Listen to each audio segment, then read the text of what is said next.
Assalamualaikum warahmatullahi wabarakatuh. Anda berada di Minggu Misteri bersama Den Bagus Channel Mistis.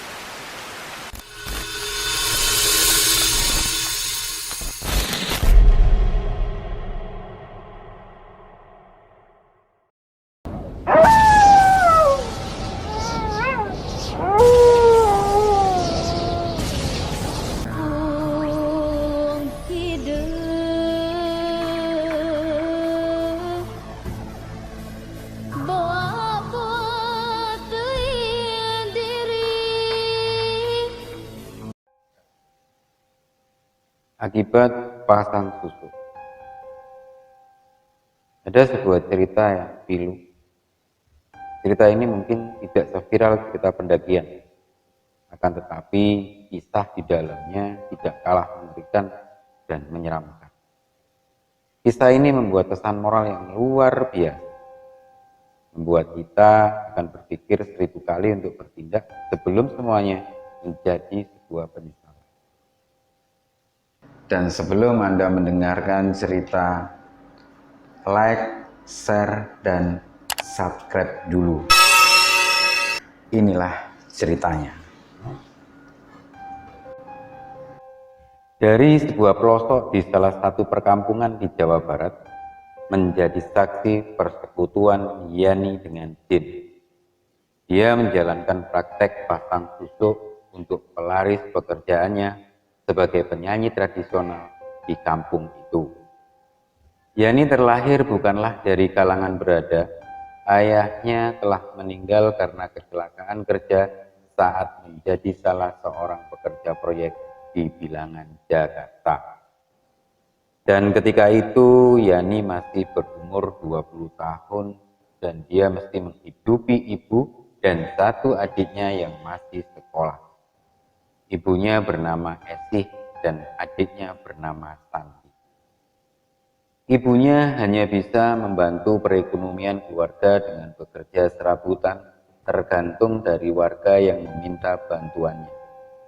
Tak ada penghasilan pasti dari pekerjaan ibunya itu dibandingkan dengan penghasilan Yani sebagai seorang penyanyi tradisional yang mendapat bayaran lumayan tinggi.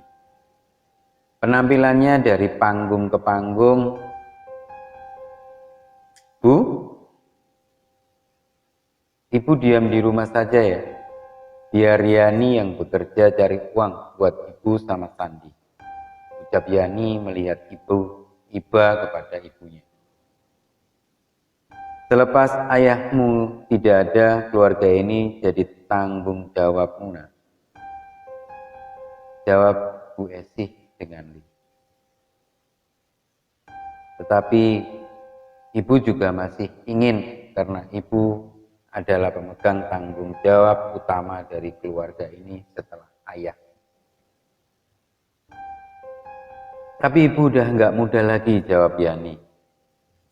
Ibu harus istirahat. Biar Yani yang capek, Bu.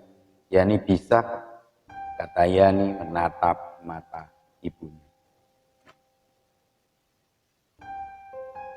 Tanpa dirasa, air mata Bu Esih mengalir sedikit demi sedikit.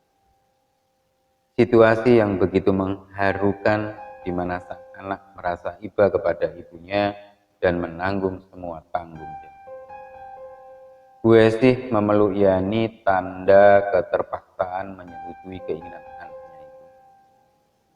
Yani memang berbakat di bidang tarik suara, bahkan dia pernah meraih juara 1 perlombaan bernyanyi yang dilarakan di kampung.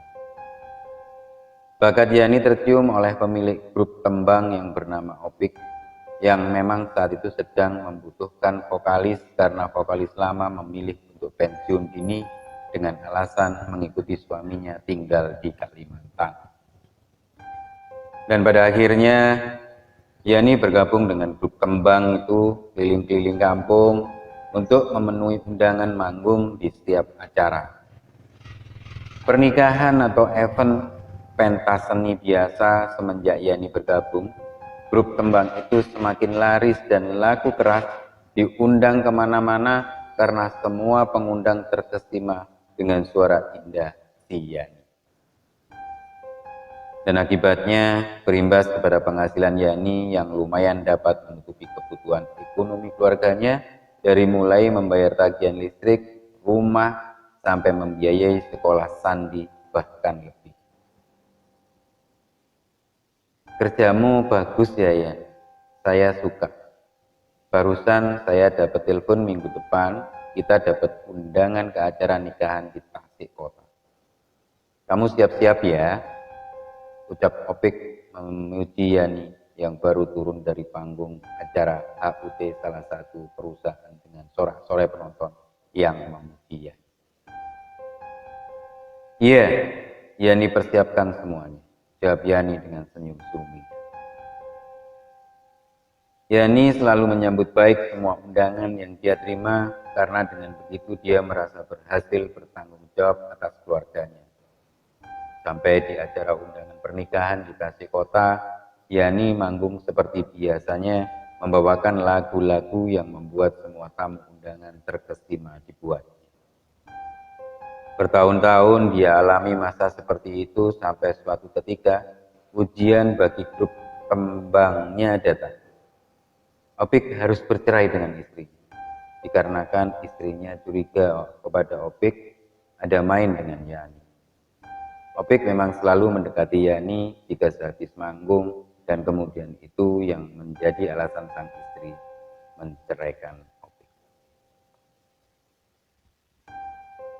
Karena tidak mau berlarut seperti itu, Yani memutuskan untuk mencari lagi grup kembang di desanya, dan karena namanya yang sudah begitu tenar, Yani tidak usah mencarinya.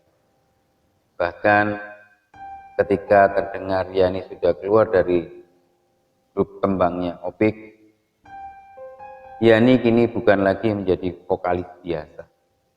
Kali ini Yani menjadi sinden, dan memang Yani pun berbakat menjadi sinden. Kita sebut saja nama grup kembangnya Mekar Ayu. Setelah Yani masuk, nama Mekar Ayu yang semula kian redup kini kembali, dan mendapatkan Yani pun kembali normal seperti semula. Seseorang menelpon Yani. Halo Yan? Yani menjawab, ya ini siapa? Ini saya, Opik pakai nomor baru. Ternyata yang menelpon Yani adalah kawan lamanya. Ya Kang Opik, ada apa? Timpal ya. Bisa ke rumah gak? Ada yang mau diomongin. Jawab. Oh bisa Kang, nanti Yani ke rumah, kata Yani. Opik masih dengan grup kembangnya yang dulu meskipun penghasilannya tidak sebesar ketika ada Yani di dalamnya. Yani kemudian berangkat ke rumah Opik dengan menggunakan motor. Dia beranggapan mungkin ada job manggung lagi, jadi tidak apalah dia terima sebagai pemasukan tambahan. Tapi ternyata Yani salah langkah.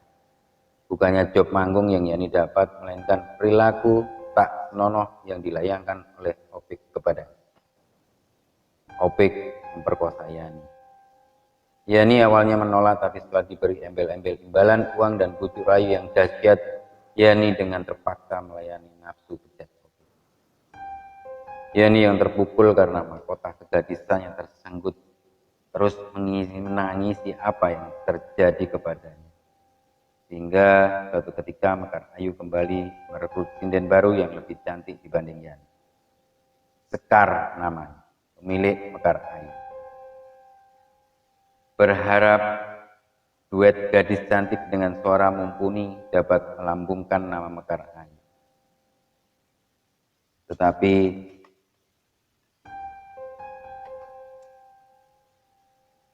apa yang diharapkan sungguh di luar dugaan.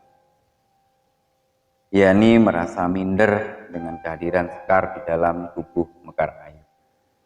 Dari segi suara tidak beda jauh dengan Yani, tetapi secara paras Sekarlah yang berada di atas Yani. Sehingga rasa minder Yani itu berbuntut pada performanya yang menurun.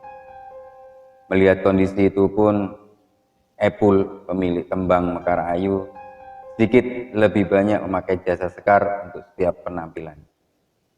Rasa minder Yani tak terbendung lagi. Dia memutuskan untuk menempuh jalan pintas dengan memasang susuk dibandingkan berusaha keluar dari keterpurukan untuk mengembalikan lagi performanya yang dulu. Yani datang ke rumah seorang dukun untuk memasang susuk di wajah. Ketika dalam proses negosiasi dengan sang dukun, Yani terkejut dengan harga yang dipatok oleh dukun itu dan membuat Yani hampir mengurungkan niat. Yani spontan berkata, "Saya bayar pakai badan saya, Mbah." Hal gila yang diucapkan Yani hanya untuk sebuah keputusan yang akan membuatnya semakin terpuruk di kemudian hari. Setelah menempuh proses negosiasi yang agak panjang, akhirnya sang dukun menyetujui kesanggupan Yani yang hanya bisa membayar dengan badan. Mereka harus berhubungan suami. Di dalam hubungan itu memberi rasa dilema bagi Yani. Di satu sisi dia masih terpuruk dengan keperawanannya direnggut oleh Opi. Kini harus memaksakan diri melayani dukun yang dia anggap akan menyelamatkan karirnya. Sementara di sisi yang lain dia senang karena dengan begitu karirnya akan kembali.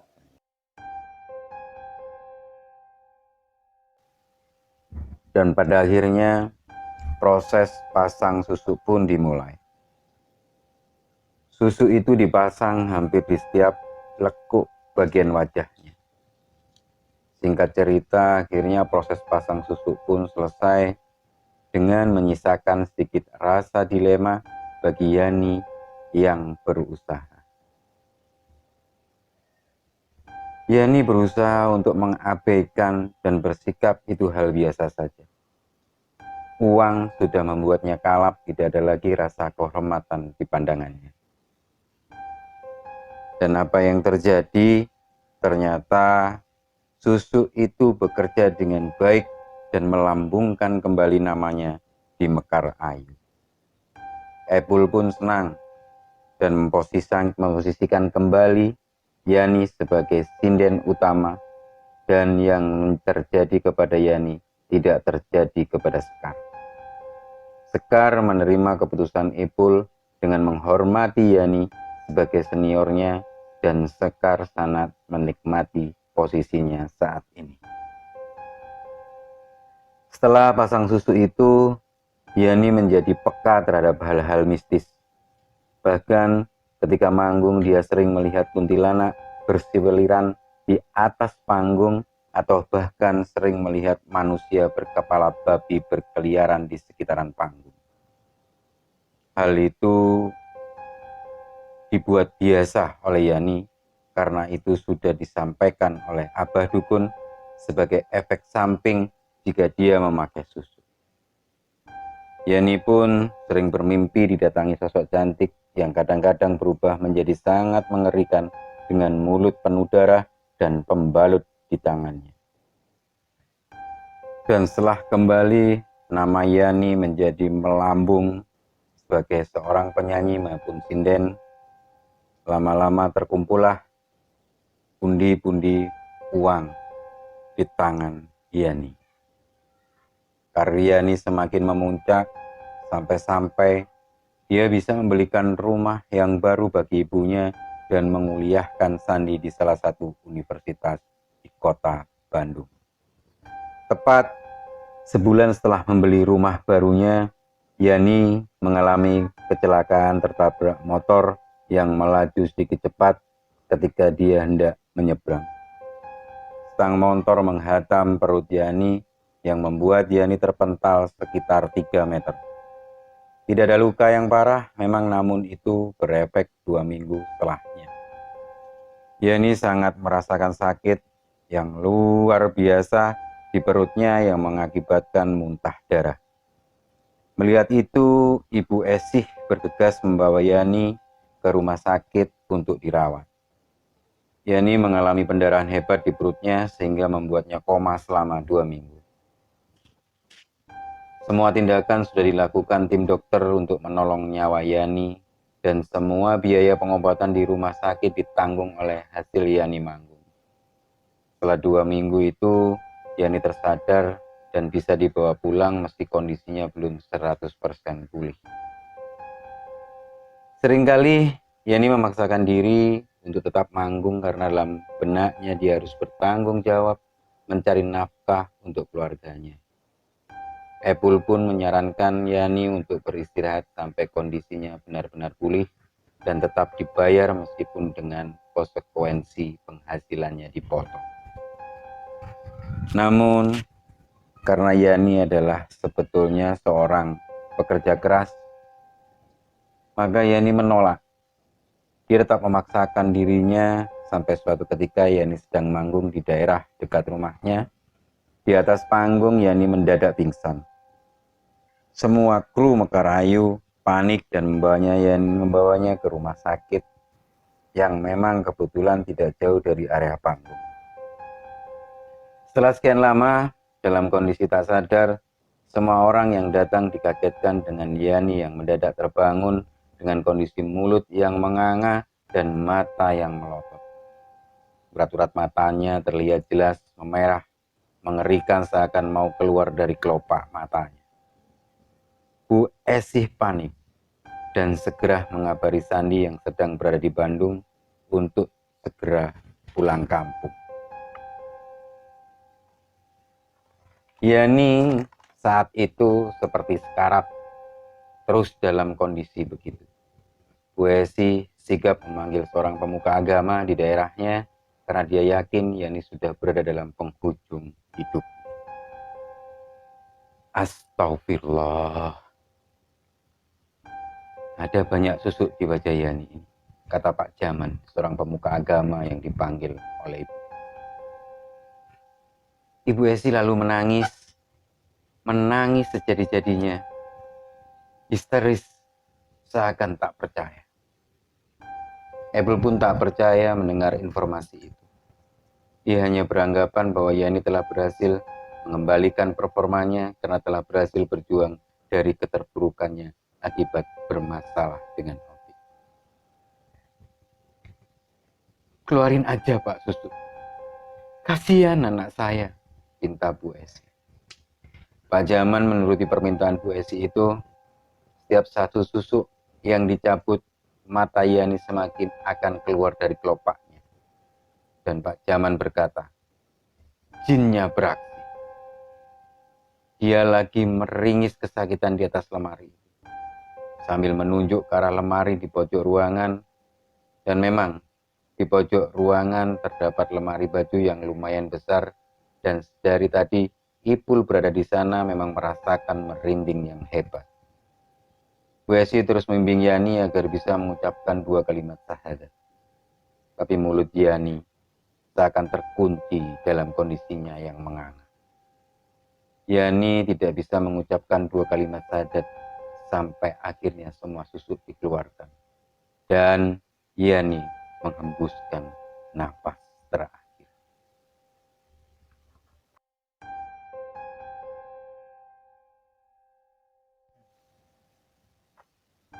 Yani akhirnya dimakamkan.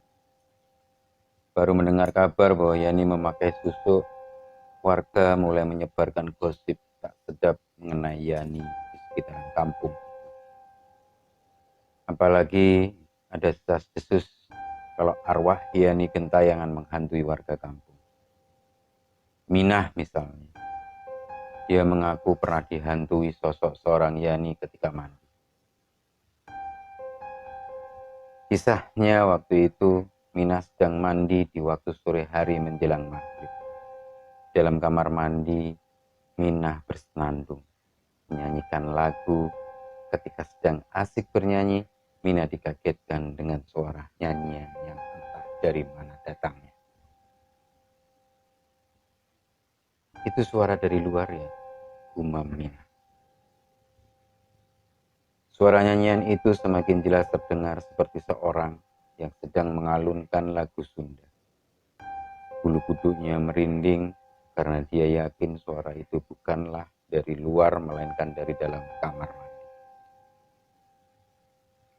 Dengan perasaan takut, Mina akhirnya memeriksa ke setiap sudut ruangan kamar mandi. Dan Mina terkejut ketika melihat ke arah ventilasi yang berada di plafon kamar mandi. Di sana Mina melihat rambut terjuntai dengan kepalanya yang terbalik dan dengan kondisi mata yang melotot sementara mulut yang tetap bernyanyi meski menganga. Iya, iya, iya nih. Minah tanpa pikir panjang langsung mengambil handuk dan lari keluar kamar mandi. Berbeda lagi dengan cerita Mak Ipah. Seorang penjual makanan ringan seperti gorengan dan lain-lainnya yang sering menitipkan dagangannya ke warung-warung di kampung. Suatu ketika sebelum azan subuh sekitar jam 3 pagi, Mak Ipah sedang menggoreng gorengan untuk didagangkan.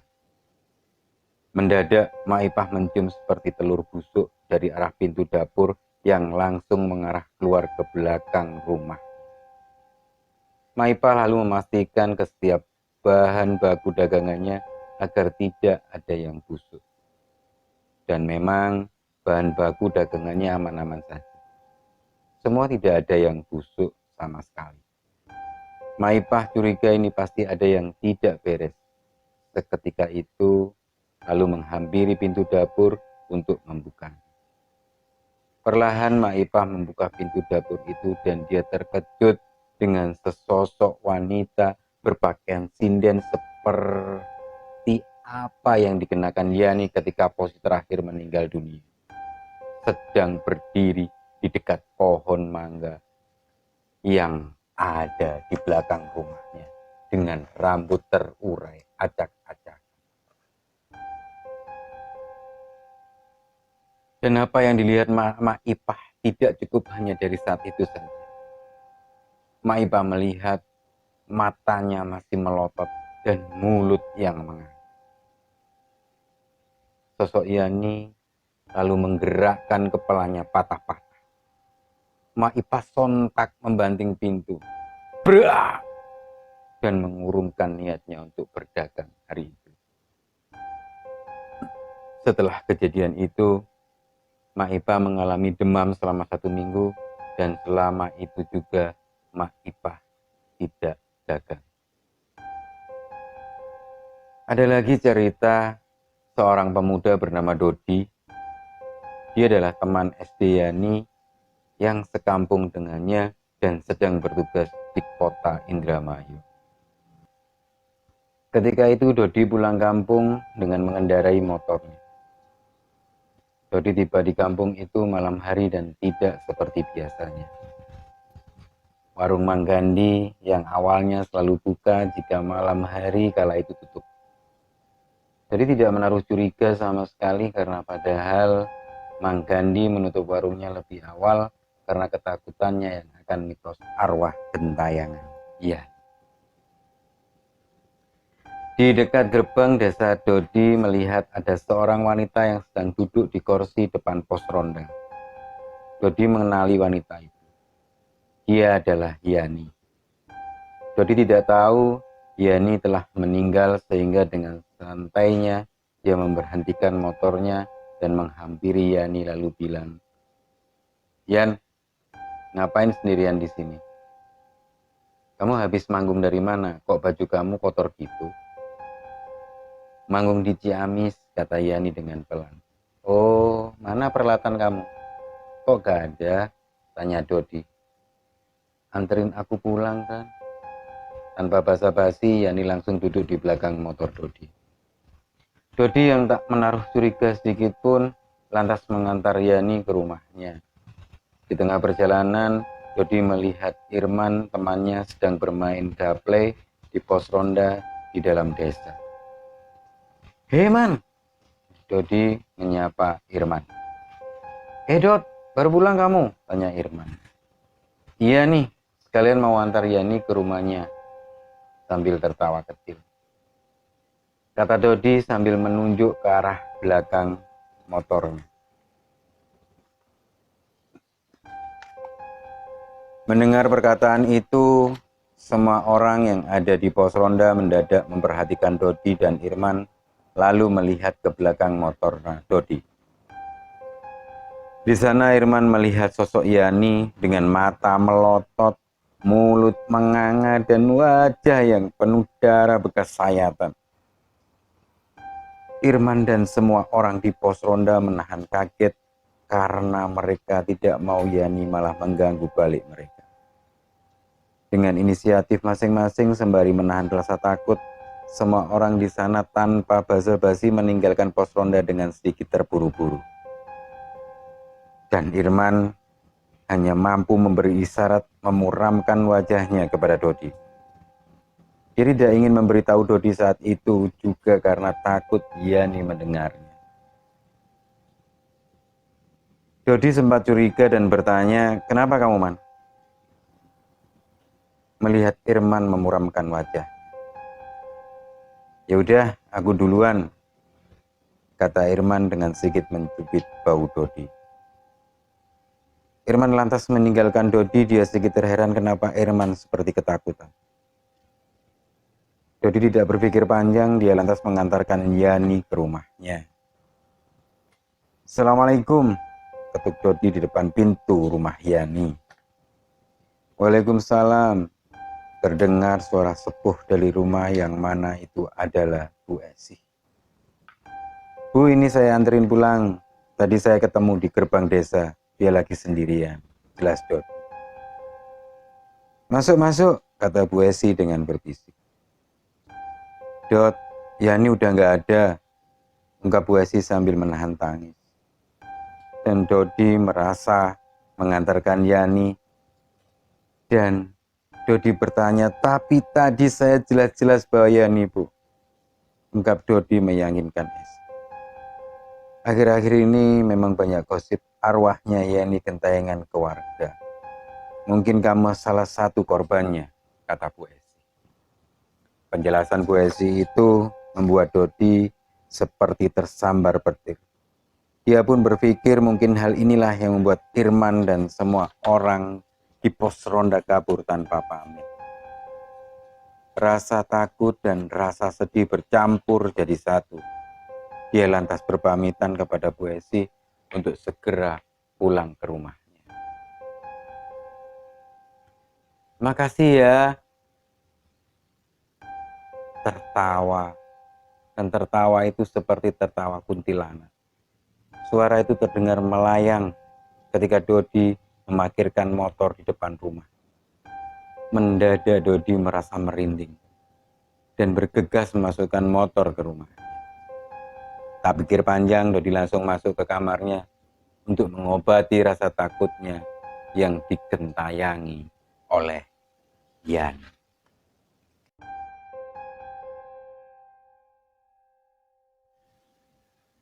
Kadi, sang dukun yang pernah dimintai tolong oleh Yani, akhirnya bertindak.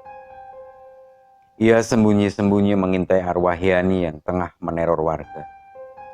Ada satu tempat yang menjadi rumah tinggal bagi sosok Yani, yaitu di sebuah sumur di belakang rumah kosong yang sudah lama ditinggal pemiliknya.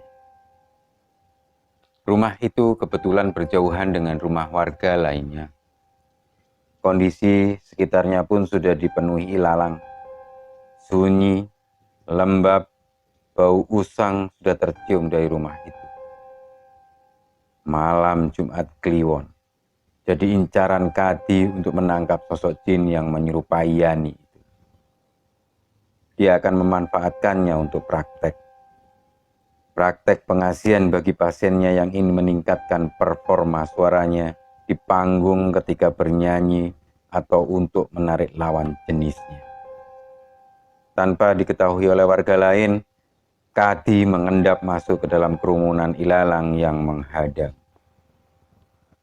Srek, srek, srek, suara ilalang itulah yang hanya menjadi teman Kadi yang sedang melakukan ekspedisinya. Kadi akhirnya tiba di sumur yang menjadi tempat favorit sosok Yani. Ritual pun dilakukannya untuk memanggil sosok itu datang. Menyan dibakar dan rapalan-rapalan mantra Kadi diucapkan. Tak lupa Kadi pun membawa sebilah keris yang ia selipkan di belakang bajunya sebagai media penangkapan. Mulailah Kadi merapal doanya. Ingsun gegara kanu gaku sangkan hadir kana iu pamutu ingsun boka adia anu kacida hibarna kacida seunggitna hadir hadir hadir sambil fokus duduk bersila dan memejamkan matanya.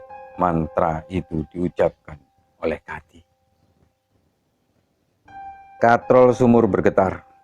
Hawa yang awalnya dingin mendadak panas tanpa sebab.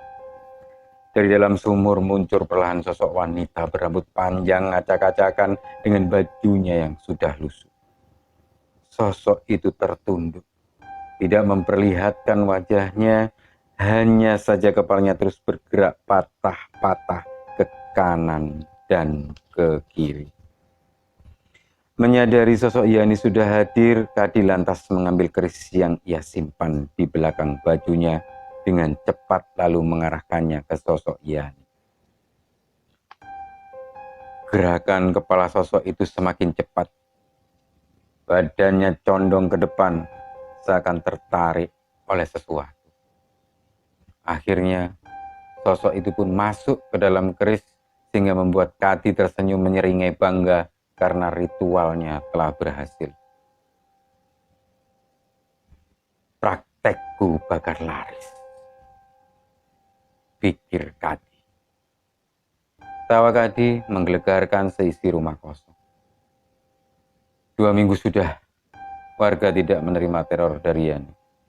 Mereka bersyukur sekaligus terheran dan bertanya-tanya siapa yang bisa menangani semua itu. Aktivitas di kampung itu kembali seperti biasanya. Semua warga tidak lagi khawatir akan dihantui oleh Yani. Dalam kisah selanjutnya, ada seseorang yang mendatangi dukun yang dulu pernah didatangi oleh Yani. Saya pingin karir saya naik, Mbah. Pinta Sekar kepada Kadi. Dan kali ini Sekar yang dulu menjadi teman Yani yang awalnya tidak pernah berpikir ke sana, ini entah kenapa Sekar menjadi atau berpikir untuk melakukan hal yang sama seperti apa yang dilakukan oleh Yani. Dan akhirnya Sekar pun meminta bantuan dukun Kadi.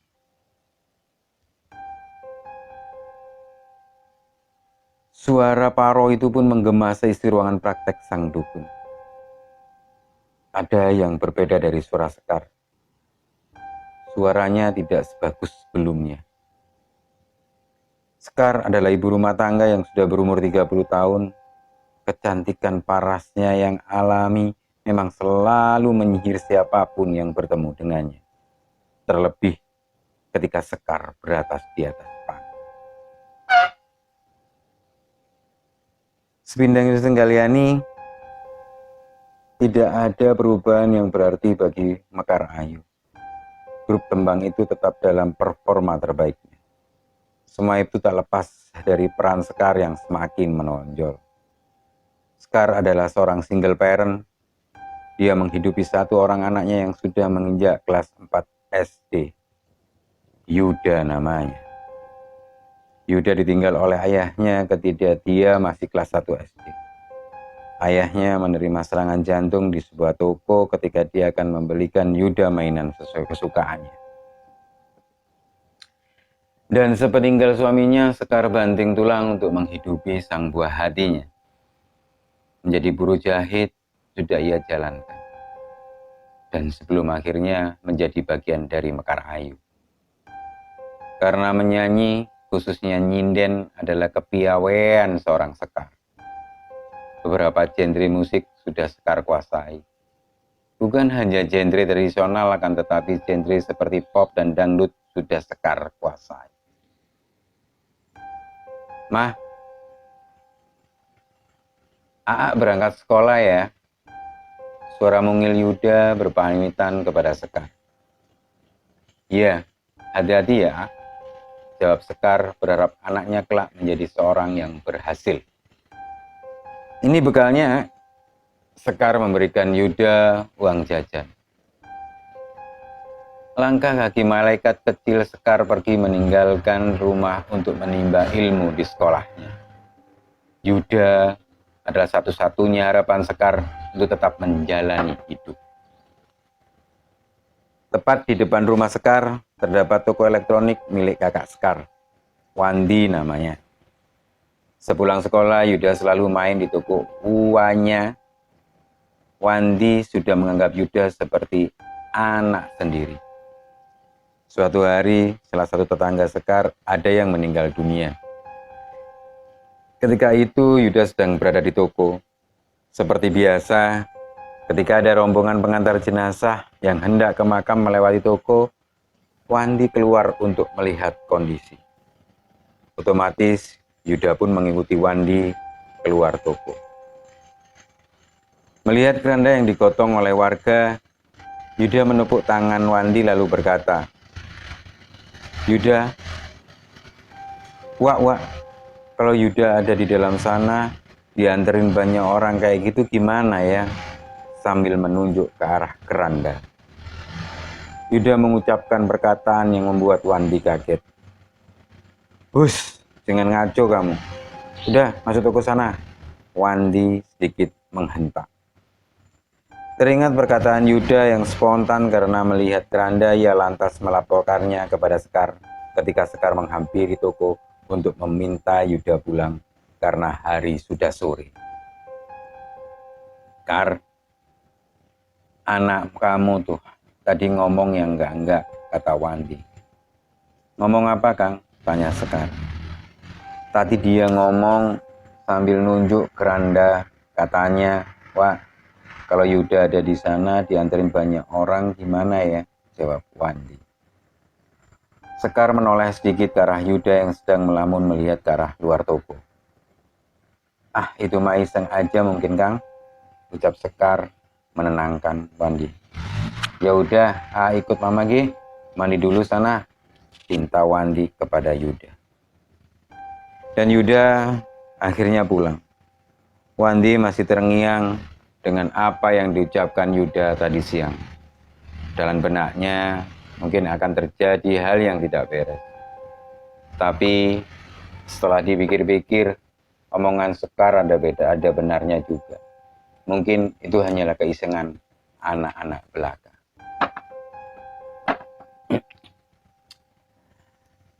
Langit sudah gelap dan malam pun semakin larut.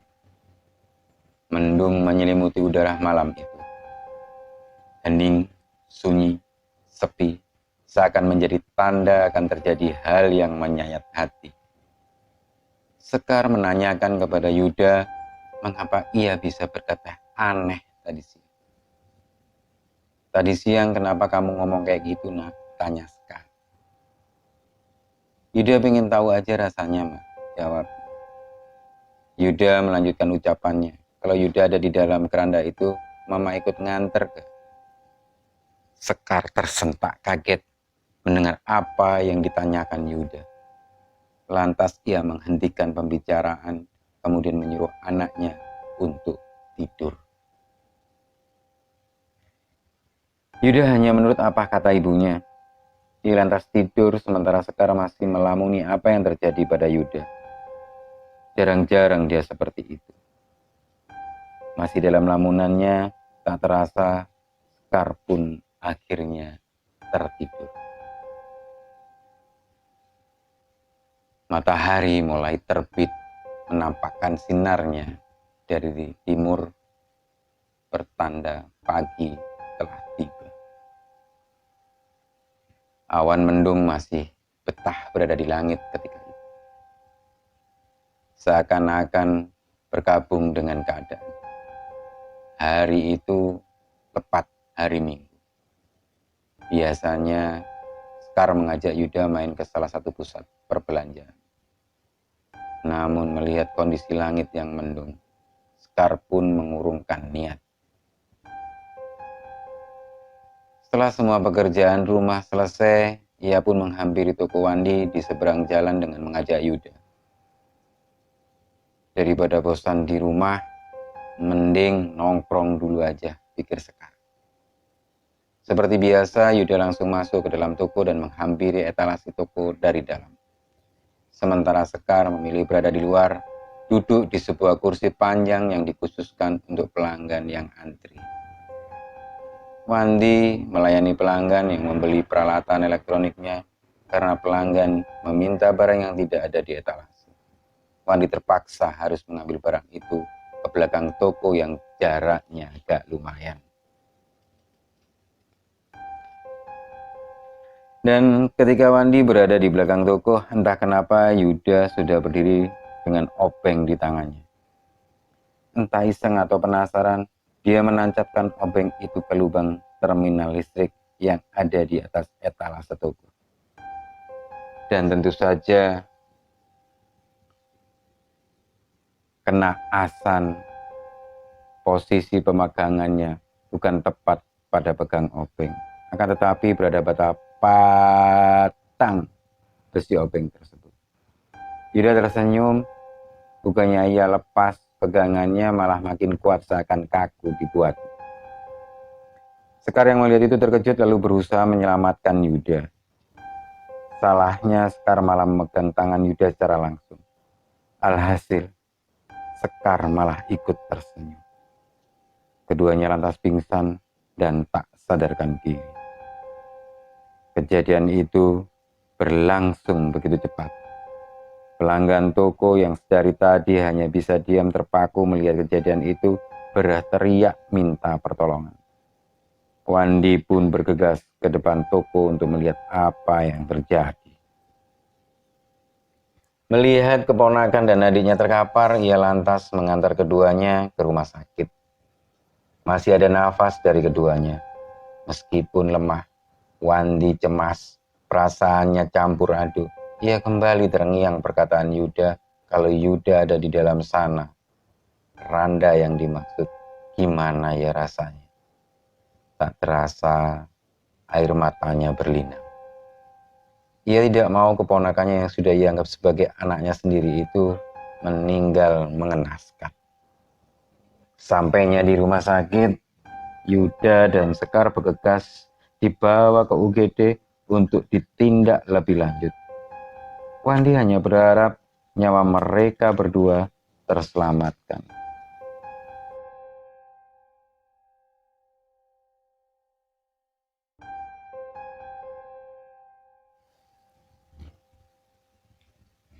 Terdengar bunyi tut, tut, tut, tut, tut. Suara monitor menunjukkan detak jantung Yuda yang semakin melemah. Yuda koma. Kabel sudah dipasangi di berbagai bagian tubuhnya. 70% tubuhnya mengalami luka bakar. Di ruangan lain, Sekar masih dalam keadaan tak sadarkan diri. Dia hanya menerima sedikit luka bakar di tangannya. Dia hanya pingsan biasa dan ritme nafasnya normal. Keadaan itu membawa Sekar seperti ke alam mimpi. Dia berada di daerah yang luas dan di depannya terdapat danau yang indah.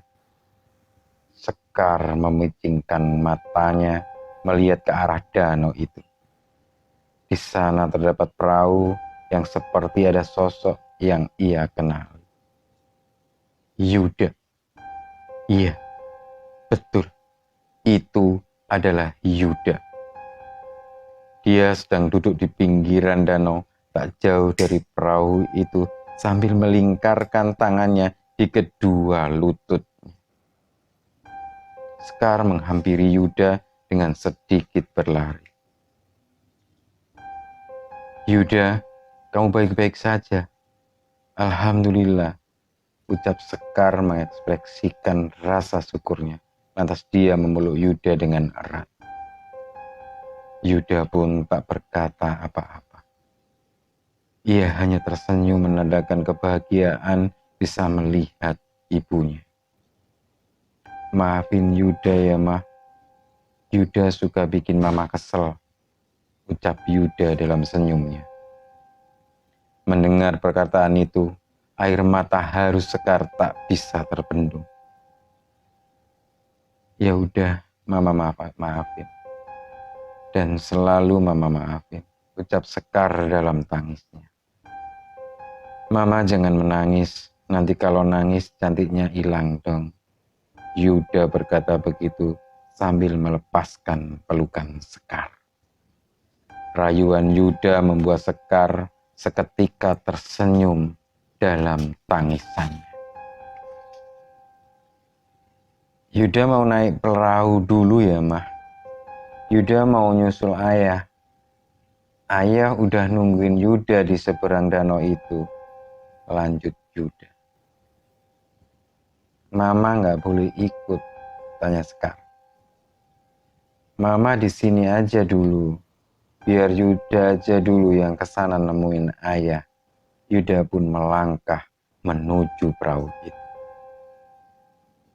Langkah Yuda terhenti dan ia menoleh ke arah Sekar seakan ada yang terlupa. Oh iya, Mah. Tadi ayah titip salam buat Mama. Katanya ayah sayang banget sama Mama.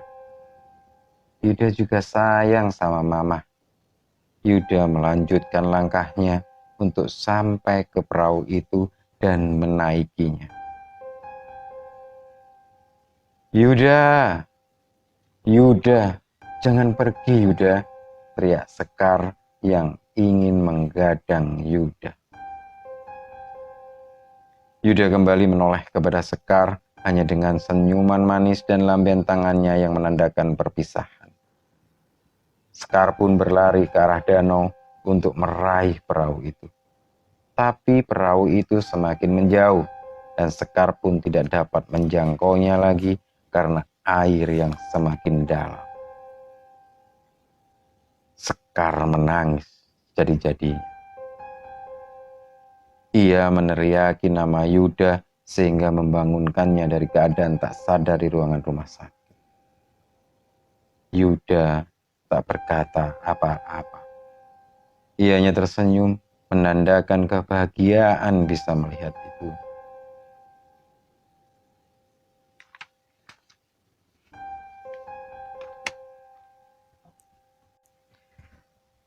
Nafasnya terengah-engah. Keringat dingin muncul dari dahinya. Sekar lantas teringat dengan Yuda. Kebetulan Wandi, kakaknya, ada di sampingnya dan tanpa menunggu lama, Sekar langsung menanyakan keadaan Yuda. Belum selesai Sekar mengucapkan kata tanya, pintu ruangan rawat dibuka oleh tim dokter yang menangani Yuda. Pak Wandi, ucap salah satu dokter yang memberi syarat kepada Wandi untuk menghampirinya. Wandi menoleh kepada Sekar. Bentar ya. Wandi menghampiri tim dokter yang berkunjung ke kamar tempat Sekar dirawat. Maaf Pak, pasien atas nama Yuda tidak bisa diselamatkan. Dia sudah meninggal dunia. Jenazah akan kami bawa ke kamar jenazah untuk ditindaklanjuti.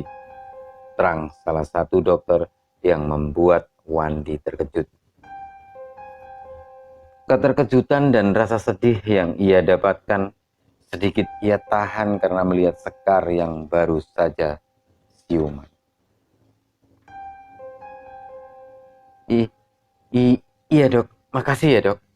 Nanti semua administrasi sampai kepulangan jenazah ke rumah saya yang urus, kata Wandi. Tim dokter meninggalkan Wandi dan Sekar di ruangan rawat.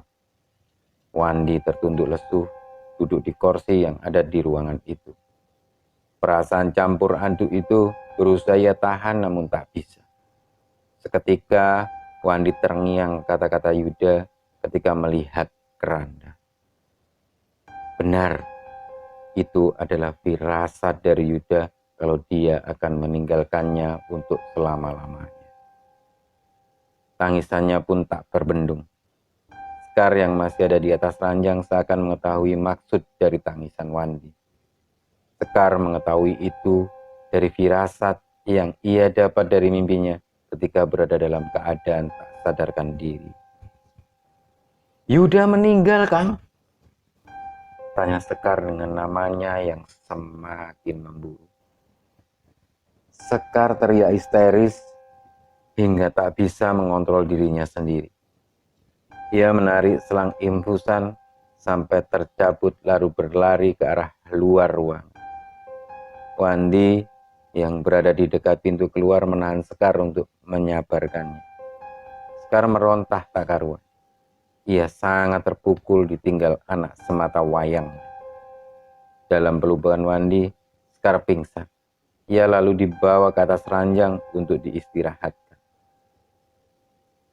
Dan singkat cerita, Sekar pun akhirnya tersadar dan memanggil-manggil nama Yuda dengan tatapan kosong dan air matanya yang terus berlinang. Karena tidak ada luka serius, Sekar diperbolehkan pulang oleh dokter yang menanganinya. Semua administrasi rumah sakit sudah ditanggung oleh Wandi. Ia lalu membawa Sekar ke dalam mobil ambulans. Tempat di mana tergeletak jasad anak sematawayang. Ketika pintu belakang ambulan dibuka, Sekar melihat keranda berisikan satu jasad yang ukurannya tak asing baginya. Penutup keranda itu dibuka oleh Sekar diiringi isak tangisnya. Ia melihat wajah Yuda yang sudah menghitam. Spontan, Sekar berteriak sejadi-jadinya. Wandi kembali merangkul Sekar dan lagi-lagi Sekar pun pingsan karena tak mampu menahan kesedihannya yang mendalam. Jenazah sudah berada di rumah untuk segera dilanjutkan prosesi pemulasaran jenazah. Wandi membopong Sekar ke kamar untuk ditidurkan di atas ranjang. Tetangga yang ada di sekitar rumah ramai berdatangan untuk melayat dan membantu prosesi pemulasaran jenazah Yuda. Dari dalam kamar terdengar Sekar berteriak sehingga mengagetkan warga yang berdatangan. Teriakannya memekik seluruh ruang. Sebagai kakak, Wandi terus menenangkan adiknya itu supaya tidak terus berlarut dalam kesedihan.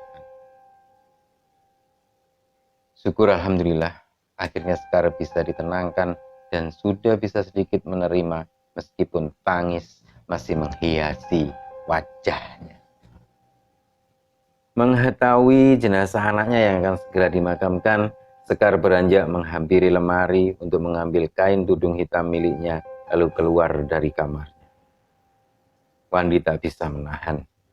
Mungkin itu cara Sekar untuk terakhir kali mengucapkan kata perpisahan pada anaknya. Tenggorokannya terasa sakit. Suara yang dikeluarkannya pun menjadi penuh serak efek dari teriakan-teriakan histerisnya meratapi Yuda. Aku ikut ke makam, Kang, ucap Sekar kepada Wandi. Wandi hanya terdiam seakan memberi tanda iya kepada Sekar untuk ikut ke pemakaman. Sekar, Wandi bersama warga lainnya berarak pergi ke pemakaman mengantar jenazah Yuda. Ketika melihat prosesi pemakaman Yuda, Sekar tertunduk lemas tak kuat melihat tubuh anaknya dimasukkan liang lahat. Tenang di sana ya nak. Salam ke ayah di sana. Mama selalu sayang kalian. Suara Paro itu bergetar keluar dari mulut Sekar. Air matanya mengucur deras. Tangisannya tak terbendung.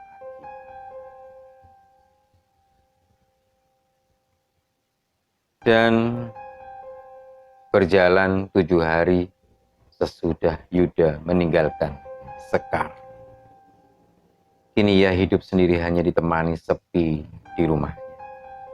Nasib Mekar Ayu seakan diterlantarkan oleh Sekar karena memang hanya dialah sinden yang menjadi pendongkrak penampilan Mekar Ayu. Di sisi lain, Epul tak tinggal diam. Ia terus memutar otak untuk mencari pengganti sementara bagi Sekar, dan kedepannya ia akan memproyeksikan sinden itu sebagai asisten Sekar jika Sekar sudah pulih dari keadaannya. Keputusan yang terkesan terburu-buru membuat Epul harus mendapatkan sinden dengan suara yang standar-standar saja alias biasa-biasa saja. Sebut saja namanya Rumi. Rumilah yang mengisi kekosongan Sekar di Mekar Ayu. Kondisi Sekar masih memprihatinkan. Tenggorokannya yang sakit tak kunjung menghilang. Suaranya tak seindah dulu. Dan ia khawatir karirnya akan merosot tajam jika Ipul dan penonton lainnya mengetahui kondisi suara Sekar yang seperti mengalami gangguan parah pada pita suaranya. Karena dipaksa untuk berteriak keras ketika meratapi Yuda. Dibayang-bayangi ketakutan karirnya yang akan merosot, entah mengapa Sekar teringat pada Kadi Dukun. Dukun yang menolong Yani beberapa bulan yang lalu. Ia tahu keberadaan Kadi dari instingnya karena memang tidak ada dukun lain di kampung itu selain Kadi. Dan Sekar tahu Yani memakai susuk ketika itu. Juga karena instingnya yang kuat berkata kalau Yani pasti memakai susuk. Dan Yani pasti meminta pertolongan Kadi untuk memakaikan susuk. Hanya saja ketika itu Sekar memilih untuk diam saja. Akhirnya dengan berangkat sendirian ke rumah Kadi, Sekar mengutarakan keinginannya untuk memperbaiki suaranya melalui jasa ilmu hitam. Praktis, cepat, dan lebih murah menjadi alasan Sekar menemui Kadi. Dibanding harus pergi ke rumah sakit yang ujung-ujungnya akan berakhir operasi. Sekar dihadapkan dengan beberapa pilihan. Salah satu di antaranya adalah yang pertama dengan tirakat lebok penuh yang mengharuskan Sekar untuk laku tirakat 7 hari mencapai 7 makam baru setiap harinya dari pemakaman yang berbeda. Di sini Sekar harus mengambil tanah dari 7 makam itu sambil merapalkan mantra yang sudah diberi oleh Kadi lalu dikumpulkan untuk dimakan pada hari ketujuhnya. Tepat di malam hari jam 12 tanpa nasi dan lauk paku. Murni tanah yang harus ia makan. Kedua, Sekar harus mencari darah bayi baru lahir untuk kemudian ia minum mentah-mentah. Dan ia harus melakukan itu selama 41 hari lamanya. Yang ketiga, mungkin ini pilihan paling mudah bagi Sekar. Karena dia hanya cukup selalu membawa sebuah keris kemanapun ia pergi yang sebelumnya sudah dibacakan mantra oleh Kadi dan akan dibacakan mantra tambahan oleh Sekar sendiri pada malam Jumat Kliwon yang akan datang. Kadi bilang, di dalam keris itu terdapat arwah seorang penyanyi. Tetapi saat itu Sekar tidak menyadari kalau yang dimaksud oleh si dukun Kadi itu adalah arwah temannya, si Yani. Dan benar saja, Sekar lebih memilih pilihan yang ketiga dibandingkan dengan lainnya karena lebih mudah. Ia tak sanggup makan tanah, apalagi minum darah. Selama khasiatnya sama, untuk memperbaiki suara, Sekar lebih memilih untuk membawa keris yang ditawarkan Kadi setiap kali manggung. Proses memberi mahar selesai.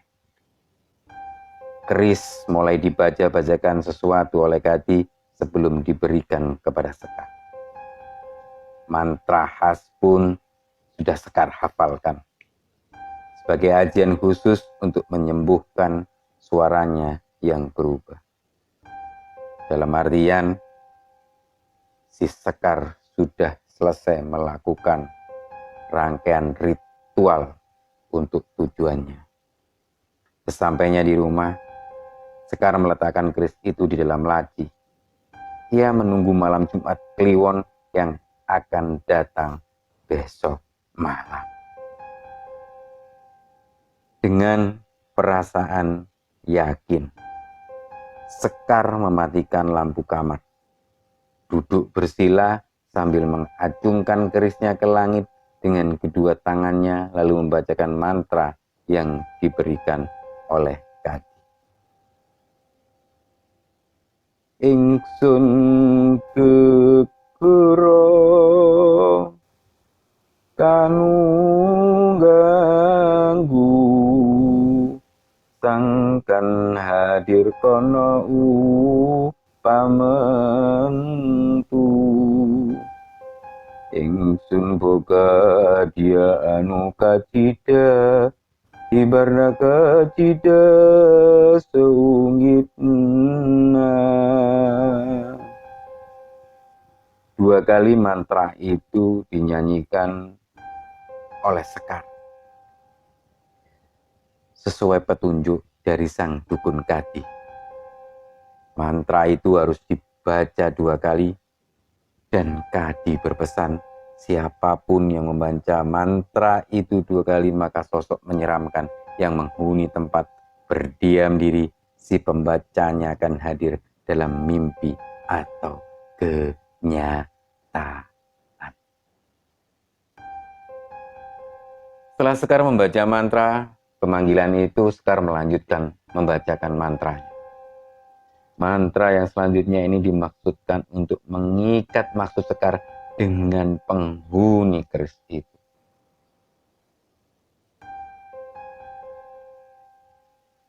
Kawula Sekar nedo pitulung Nyai supados swanten janten sae. Mantra itu diucapkan Sekar beberapa kali sampai akhirnya Sekar merasakan ada perubahan pada suara. Sekar merasa suaranya sudah kembali baik, bahkan lebih bagus dari sebelumnya. Sekar merasa sangat senang karena dengan begitu karirnya akan terselamatkan. Dan ia memantapkan diri untuk menghubungi Ipul untuk mengabarkan kalau kondisinya sudah pulih. Keris itu Sekar simpan baik-baik di dalam lemarinya. Karena dari petunjuk yang diberikan oleh Kadi, keris itu tidak boleh jauh-jauh dari Sekar atau suaranya akan kembali menjadi serak parah tak karuan. Ipul yang mendengar kabar baik kalau keadaan Sekar sudah pulih merasa bahagia. Dan posisinya Rumi akhirnya dirubah, yang awalnya sinden utama sekarang ia menjadi sinden asisten sinden untuk Sekar. Waktu terus berjalan, Mekar Ayu kembali manggung ke beberapa daerah. Ipul, sang pemilik Mekar Ayu, bahagia dengan kembalinya Sekar setelah keterpurukannya. Ada yang aneh dari suara Sekar ketika bernyanyi. Suaranya memang bagus, akan tetapi Ipul seperti mengenali suara itu. Ipul merasa kalau itu adalah suara Yani. Iya, betul. Ipul masih ingat benar kalau itu seperti suara Yani. Tetapi Ipul tak ingin berlalu dalam prasangka. Ipul hanya menikmatinya karena yang penting Sekar bisa kembali dan mengundang maupun penonton untuk tidak merasa kecewa lagi. Berbulan-bulan lamanya sudah Sekar menjalani profesinya itu dengan baik. Ia sangat pintar menyembunyikan keris yang ia dapatkan dari dukun Kadi. Sehingga orang-orang sekitar tidak menyadari kalau Sekar telah bersekutu dengan jin. Dan pada suatu ketika ada seorang pemuda terkesima dengan kecantikan dan bagusnya suara Sekar. Pemuda itu lantas mendekati Sekar dan berniat untuk menikahinya. Status janda tidak berpengaruh apa-apa bagi pemuda itu. Seakan dia sudah tergila-gila dengan Sekar tanpa melihat status apapun. Dia adalah Dodi, yang dulunya adalah teman dari almarhum Yani. Pemuda yang ingin menikahi Sekar yang juga adalah teman SD Yani yang kini telah bekerja sebagai karyawan tetap di tempat ia bekerja. Karena melihat keseriusan Dodi, Sekar menerima pinangan Dodi sehingga mereka berdua akhirnya menikah. Sekar tidak melihat umur Dodi walaupun lebih muda darinya. Wandi pun, kakak Sekar, bahagia melihat adiknya bisa move on dari keadaan yang membuatnya sempat terpuruk ditinggal oleh suami dan anaknya. Setelah mereka berdua menikah, Sekar pindah ke rumah Dodi. Tak lupa dia selalu membawa kerisnya kemanapun ia pergi karena khawatir suaranya akan kembali menjadi jelek. Sekar pintar menyembunyikan itu. Ia sembunyikan keris itu di dalam wadah kosmetik miliknya, yang mana Dodi tidak akan pernah memeriksa apa yang ada di dalamnya.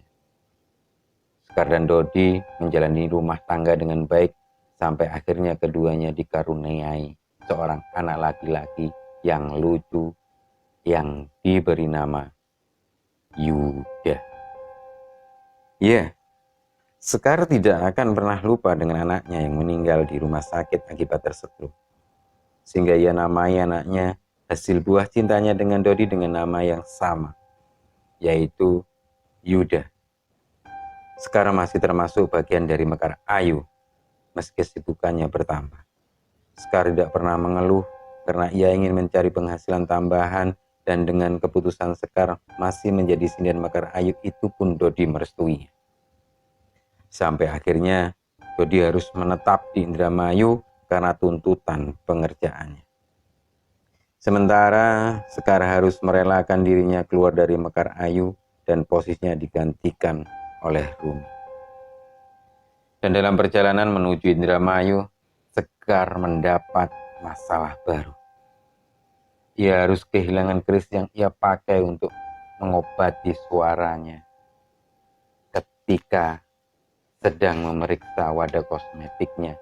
Tempat biasa ia menaruh keris itu, wadah kosmetik itu raib tanpa jejak. Masa iya? Aku lupa. Seakan tidak percaya. Kemudian Sekar merasa panik, bingung, karena dia tidak mau keris itu kemudian ditemukan oleh suami.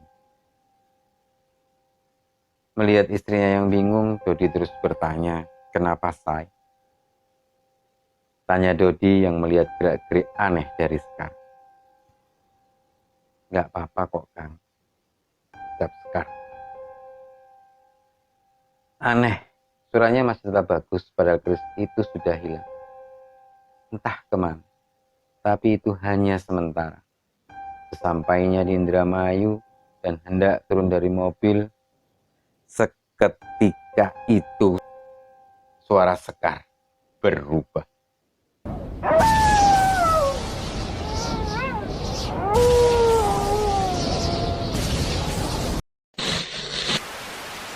Dengarkan sekali lagi, sendirian, mereka dekat sekali, Mungkin ada sosok yang sedang memperhatikanmu dari kejauhan. Saya dan Bagus Channel Mistis dalam Minggu Misteri. Terima kasih telah mendengarkan obrolan mengerikan. Assalamualaikum warahmatullahi wabarakatuh.